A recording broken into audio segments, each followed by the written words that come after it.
Assalamu alaikum fam, hope you're doing well. So, we are continuing our reading of Suetonius' Lives of the Caesars. We are still in the section about Gaius Julius Caesar, and as you know, he was one of my favorite military figures in all of history, and his life is quite amazing. And again, Suetonius, he has a little bit of historian but entertainer in him, so he provides much needed insight for us to nerd out on as history buffs. And again, always read the books yourself. Don't just go around looking on Wikipedia and Google and think you are somehow comprehensive. No, take the time and nerd out individually with each page. So, let's continue. We're in part XXX. But when the Senate declined to interfere, and his opponents declared that they would accept no compromise in a matter affecting the public welfare, he crossed hither Gaul, and after holding all the assizes, halted at the Ravenna, intending to resort to war if the Senate took any drastic action against the tribunes of the commons who interposed vetoes on his behalf. So another political position here, the tribunes of the commons, okay? So he has subdued Gaul. He's halted at the Ravenna, okay? So his tribunes are putting vetoes on his behalf, and the Senate is causing him some trouble, right?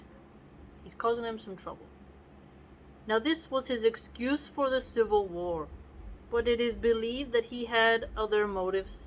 Gnaeus Pompeius used to declare that since Caesar's own means were not sufficient to complete the works which he had planned, nor to do all that he had led the people to expect on his return, he desired a state of general unrest and turmoil. So here, a little bit saucy, right?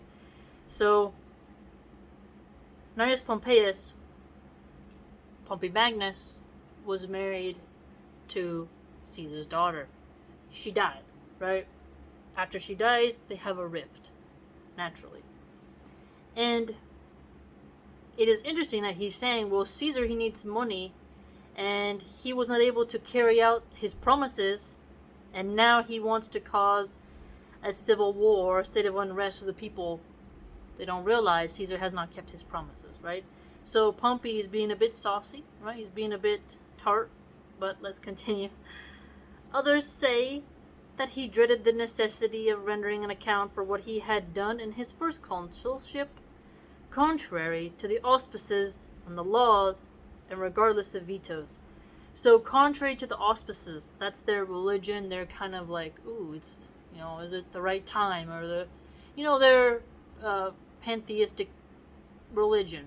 They had their superstitious days, and he kind of did things that people felt was going against what their religion said. For Marcus Cato often declared, and took oath too, that he would impeach Caesar the moment he had disbanded his army. So look at that. So, okay. This is very important because Marcus Cato, was an avid opponent of Caesar. And Caesar, you can kind of empathize a bit, right? He has to defend himself. I mean, this is Rome. This isn't, this is do or die, basically. And Cato's like, I'm going to impeach you as soon as you get rid of your army. So that then makes Caesar realize, I need my legions. And Caesar's soldiers were seasoned veterans who were quite loyal to him because he suffered with them in Gaul, right? So he was really bonded to his soldiers. It was openly said, too, that if he was out of office on his return, he would be obliged, like Milo, to make his defense in court hedged about by armed men. So, hedge his defense in court hedged about by armed men. So there would be armed men around him as he's in court, justifying himself. So what has happened here? They're basically letting Caesar know. Pompey's turned against him. Cato is speaking against him. Once he loses his military, he's going to be in court defending himself, surrounded by armed men. So Caesar, he could see he's going to be at a lose-lose. So He thinks to himself, let's keep my army, right? You can see the predicament that they're putting him in, right? The latter opinion is more credible one in view of an assertion of Asinius Pollio, that when Caesar at the Battle of Pharsalus, so we have here, battle that he did, Battle of Pharsalus, saw his enemies slain, or in flight, he said, word for word, they would have it so. Even I, Gaius Caesar, after so many great deeds, should have been found guilty if I had not turned to my army for help. So here, he put his own enemies to the sword, right?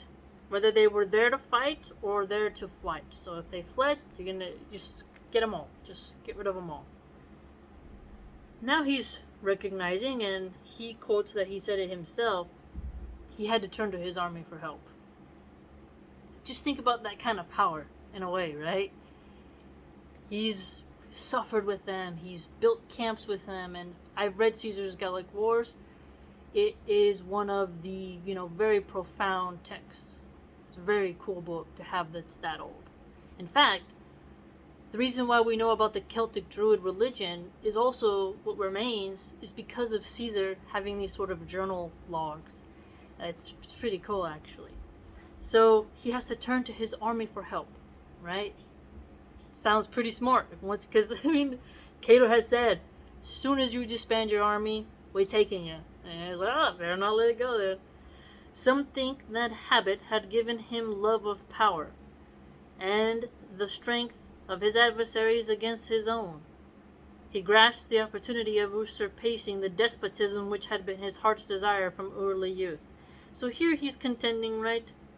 So he's going to usurp the despotism. He's going to take back and make Rome great again. And he's contending, they're asserting towards Caesar, the love of power. And if you love it, you don't want to let it go, right? So I've also read the biography of Caesar, a book on him. It is fantastic, just the way in which you get different ways of analyzing Caesar's life, his choices, and compare it to your own, right? Compare it to your own and say, what would we do, right? What would you do if you're faced with such challenges? Cicero, too, was seemingly of this opinion when he wrote in the third book of his De Officiis that Caesar ever had upon his lips these lines of Euripides. Euripides is a poet, of which Cicero himself adds a version. And here are the poem lines. If wrong may e'er be right, for a throne's sake, we will wrong most right, be God in all else feared. So, if wrong is ever right for a throne's sake, so if something can be done for the sake of the throne, couldn't it be done, right? So the end being the throne, if you're doing something wrong, but if it's intended for you to get the throne because of it, does it make it right? Accordingly, when word came that the veto of the tribunes had been set aside and they themselves have left the city, he at once sent on a few cohorts with all secrecy. So here he sees, okay, my tribunes have put a veto, the Senate said nope, and then his tribunes have actually left Rome, right? Now he's going to send in some cohorts of soldiers secretly, so pretty intense. And then, to disarm suspicion, concealed his purpose by appearing at a public show, inspecting the plans of gladiatorial school which he intended building. How cool is that? I just love that. He's inspecting plans of a gladiatorial school. He's just so masculine. He's a leader, Now we have Joe Biden. He looked like he was falling asleep when he was meeting the, I think it was some ambassador from Israel. And then when he was questioned on his pullout of Afghanistan, he put his hands he put his face on his hands, and he's just like, he looks so weak and pathetic, right? And now you have the high feminization of men. And contrast that with what Caesar is doing in this time. He was planning a gladiatorial school. What happens in these places is to the death. I have another book right here, The Roman Miscellany, which taught me when I read it that there were women who used to pay for the sweat of gladiators and apply it to themselves and apply it on their husbands, some senators, to give them, they thought, libido so that they could, be good at intimacy. And that a lot of noble Roman women actually got pregnant by gladiators. So a lot of these senators thought their sons were there when actuality was the gladiators. They were just oozing masculinity. And these noble women of ancient Rome just couldn't resist. So these gladiators are highly respected. And he is looking at a school for it. This is the kind of man he is. That's what I really like about him, is that he's battle tested. He suffered in the snow, he suffered with his troops, comes back, he has to deal with all the chaos of the political crisis and corruption. Remember in the earlier section, he faced Sulla. Sulla told him, and Sulla was a brutal dude. I wish we had more stuff on him, but he told Caesar, divorce your wife. Caesar said no, and Sulla wanted his heart in his hand, and he survived. The whole life of Caesar is just one long session of survival and masculinity and fortitude, and that's really why I love studying him. So now he's inspecting this gladiatorial skull, and he's intending on building it. I mean, think about that, right? Think about it. If our leaders actually went around creating gyms and martial arts centers, right? That'd be way better than them, giving you all the woke crap they have now, right? And joining, as usual, in a banquet with large company. It was not until after sunset that he set out privily with a small company, taking the mules from a bake shop hard by and hastening them to a carriage. And when his lights went out, he lost his way. He was astray for some time, but at last found a guide at dawn and got back to the road on foot by narrow bypaths. Then, overtaking his cohorts at the river Rubicon, you hear this geographical location mentioned a lot. You have the Nile River, you have the Rubicon. There's even the Jeep company has named a car the Rubicon.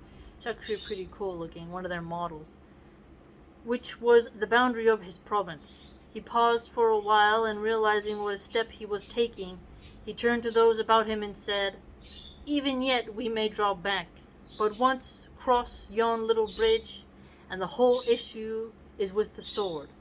Oh, you can feel the goosebumps.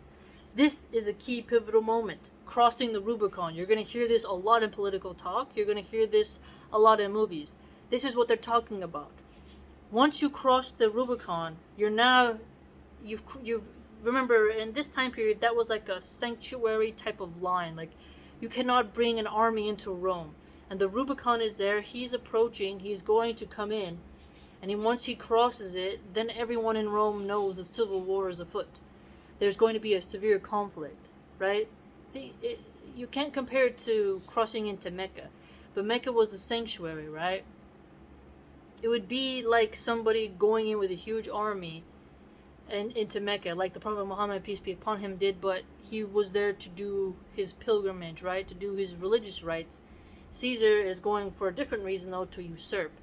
But the premise of crossing into an area where you're not allowed to take weapons in, this is the point. So whenever you hear the Rubicon point, now you realize they're talking about Caesar. So again, now you see the benefit, and this is in 49 BC, mind you. So this is the benefit of reading things for yourself and not just streaming online all day and looking at chat rooms. Reading things for yourself, you get to see where all our common phrases come from and the brilliance. So who knows how accurate the quote is, but it's still powerful, is it not? So once you cross this little bridge, the whole issue is with the sword. That means the talking is over. Oh, don't talk about it, be about it. Caesar's coming in. And remember, he's got his cohorts. I mean, it's fantastic. So, again, another episode that Suetonius has given us. Highly educational.